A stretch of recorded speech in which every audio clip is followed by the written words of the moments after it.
Today we're going to be answering the question, what if Cooler showed up on Namek to help Frieza? Now before anyone says anything in the comments, yeah, I know this is a mission in Xenoverse 2, but I want to look at it in depth and see, really how does this scale out? Does Goku stand a chance against the both of them? Well, let's find out. So first off, I think it's important to take a look at how well Frieza actually managed to, fight Goku when it was just him. And if we look at the Frieza versus Goku fight, it's kind of a wash. Now say you're sorry!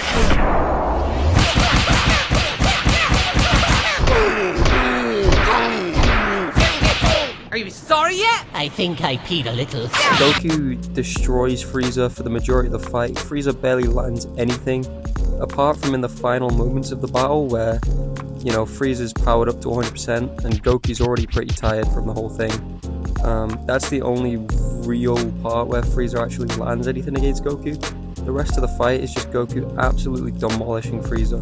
So, for the first point, Frieza really on his own did not hold up well against Goku. Goku was destroying him the whole time. Now, for the second question, how strong is Cooler? I think that's pretty difficult to answer because the movies don't really take place in any sensical part of time, because the Cooler movie kind of doesn't work if you try and put it in the timeline. But we'll say it's obviously a post Namek Goku. I think it might have to be a post Yardrat Goku, but we'll say it's Goku after Planet Namet's destruction if he healed but never went to Yardrat, because he doesn't use instant transmission or anything like that in the fight, so we're going to assume he doesn't have it. So this Goku is one that's taken from after the planet blows up. Oh, by the way, I probably should have mentioned this at the start, right? But just to make it more easy to gauge, we're going to say Cooler shows up after the Spirit Bomb. So this is right before Goku goes Super Saiyan, Frieza's there, Cooler shows up as well. Krillin and Piccolo both still die, so Goku goes Super Saiyan, and then he has to fight them both. It's kind of like, I feel like Super Saiyan Goku is definitely enough to hold off Cooler on his own, maybe. I think they're probably pretty even. So this realistically shows us how strong Cooler is, because Cooler in his fourth form, or his form before his monstrous form, he actually holds up against base form Goku really well. The fight is relatively even, it's not really one-sided. Goku gets a couple hits in, Cooler gets a couple hits in. It's pretty even, so that scales Cooler pretty high already. But after he transforms, this is what's really important.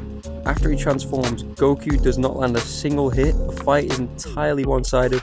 Goku gets demolished. He even goes Kaioken, and Cooler just slices right through his Kamehameha like it's nothing.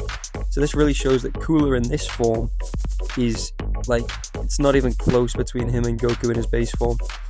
But when you look at Frieza versus Goku when Goku was in base and Kaioken, the gap wasn't insanely far. Goku was still landing punches.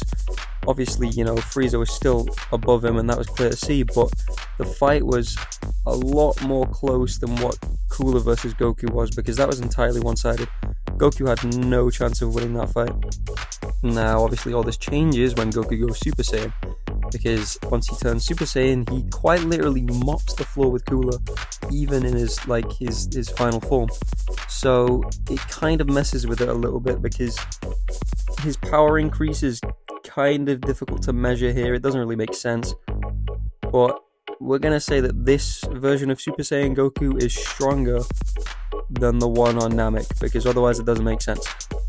Which leads me to believe that Namek Super Saiyan Goku wouldn't dog walk Cooler the same way that Cooler's Revenge Goku does. It just doesn't really add up. So we're gonna say that final form Cooler wouldn't get instantly demolished by Super Saiyan Goku. So it's more even, probably more even than Super Saiyan Goku and Frieza. I'd say that Frieza was probably weaker than Cooler if we look at it. So yeah, how does Goku on Namek stack up against these two together? I think an important thing to look at here is how Goku would handle this. Now, obviously, the easiest route, I would say, is for him to just take out Frieza straight away. I mean, he has the power to do so, and that was clear. He was kind of just dragging out the fight, I think.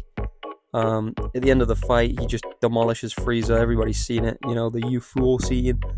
And he does, you know, he lets Frieza power up to 100%, which I feel like if he was in a situation where he had to fight Cooler and Frieza, the only way Frieza would be able to get to 100% is if Cooler distracted Goku so that he could power up.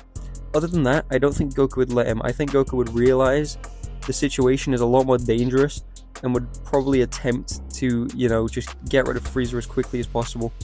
So I reckon if he does manage to take out Frieza straight away and it's just him versus Cooler, that would make it a lot easier. But just for argument's sake, we're going to say if he doesn't manage to take out Frieza like instantly and Frieza manages to power up to 100%, how would Goku fare against full power Frieza and final form Cooler?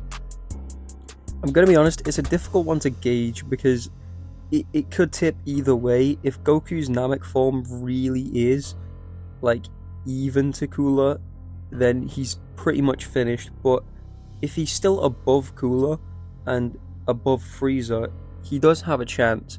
I think Frieza and Cooler definitely have less fighting talent than Goku, because, you know, Goku's a full-on martial artist.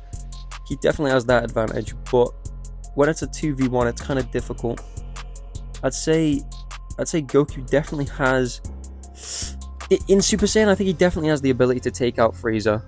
Like I said before, I don't know if he'll be able to take him out before he powers up, but even after he powers up, I think the easiest route for Goku is just to take out Frieza first, and then focus everything on Cooler.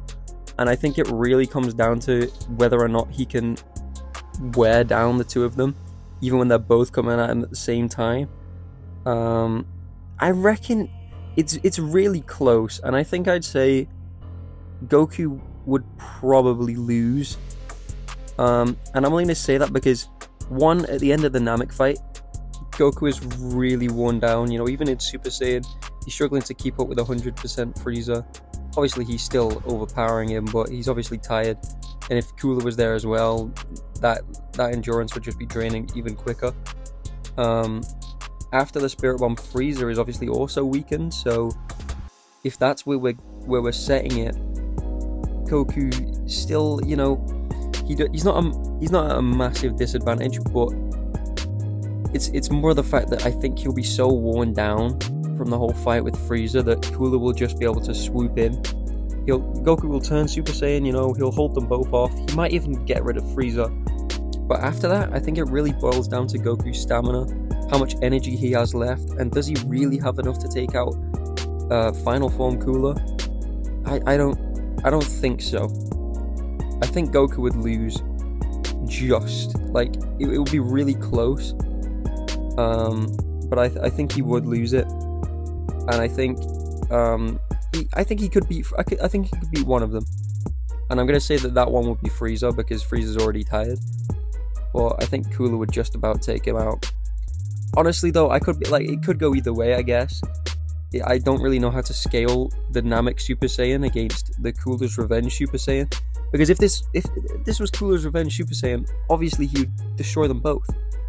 But this is Namek Super Saiyan, who, while yes, was originally destroying Frieza, once Frieza powered up to 100%, he was struggling. So if it was 100% Frieza in final form Cooler, would he still be struggling? Would he struggle even more?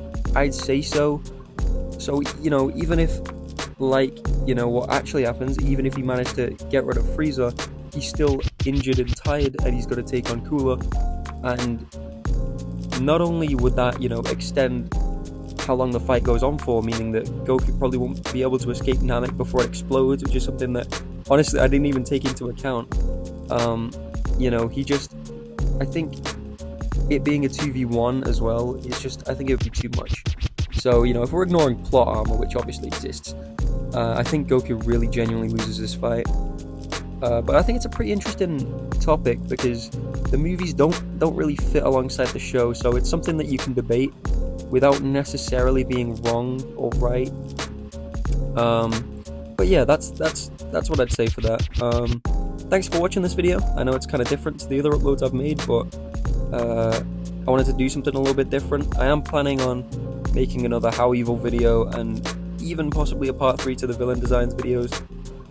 But I want to start branching out a bit more with my video ideas. I don't want to just only upload different parts to things that I've already done. So, you know, keep your eyes out for anything that I upload, and I appreciate all the support. Yeah, I just want to say thanks for watching, and I'll see you in the next one. Bye.